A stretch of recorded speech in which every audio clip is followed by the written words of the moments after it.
সংখ্যার দিক দিয়ে বিশ্বের তৃতীয় বৃহত্তম মুসলিম জনসংখ্যার দেশ ভারত। ইন্দোনেশিয়া, পাকিস্তানের পর ভারতে সবচেয়ে বেশি মুসলমানের বসবাস। তবে হিন্দু অধ্যুষিত ভারত এবারের হোলি উৎসবকে ঘিরে নানা বিতর্কের জন্ম দিয়েছে। কালো কাপড়ে মসজিদে ঢেকে দেওয়ার পাশাপাশি বিভিন্ন জায়গায় জোরপূর্বক মুসলিম নারীদের গায়ে রং মেখে দেয় উগ্র হিন্দুরা। नाप तोल कर रही है, देख रही है कहाँ पर क्या कैसे पोताई होनी है, कैसे करानी है, सारा एस्टिमेट बना रही है, नपाई तुलाई करा रही है और हम पूरा सहयोग कर रहे हैं जैसे कि आप लोग देख रहे हैं।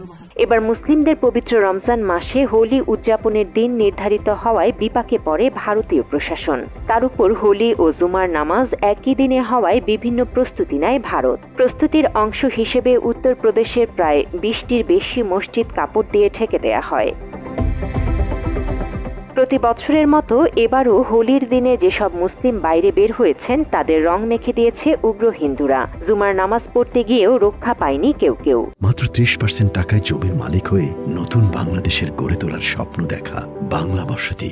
জুমার নামাজে গিয়ে হেনস্থার শিকার হওয়ায় ক্ষুব্ধ দেশটির মুসলিমরা।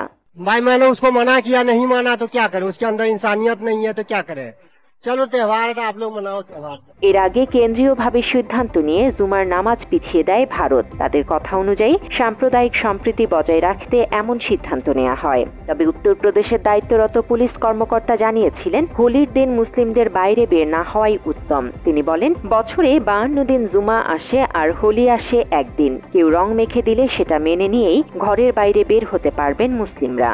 मुस्लिमों से भी सबसे यही अनुरोध है भाई, अपना आप यदि उसे एक्सेप्ट नहीं कर सकते तो फिर आप वहाँ ना।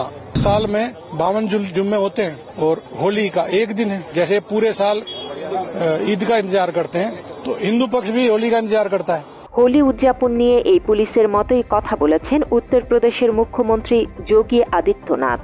শুক্রবার মসজিদে এসে মুসলিমদের নামাজ আদায় করার প্রয়োজন নেই বলে জানান তিনি। হোলি উৎসবের দিন নামাজ আদায় না করতে মুখ্যমন্ত্রীর এমন আহ্বানের সুযোগ পায় উগ্র হিন্দুরা। এতে বিভিন্ন জায়গায় মসজিদের সামনে নেচে গেয়ে হোলি উৎসব পালন করে শিবসেনার ভক্তরা।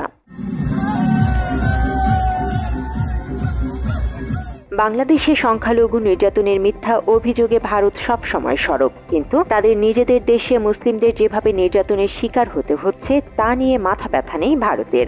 দীর্ঘদিন ধরে মসজিদ, মাদ্রাসা ভেঙে দেওয়ার সংস্কৃতি চালু রেখেছে ভারত। এসবের মাঝে নতুন আতঙ্ক দেখা দেয় হোলি উৎসবকে ঘিরে। হোলির দিনে কিছু কিছু জায়গায় নামাজ আদায় করা গেলেও দেশটির বেশিরভাগ জায়গায় মুসলিমদের মসজিদে নামাজ আদায় করতে বাধা দেওয়া হয়েছে।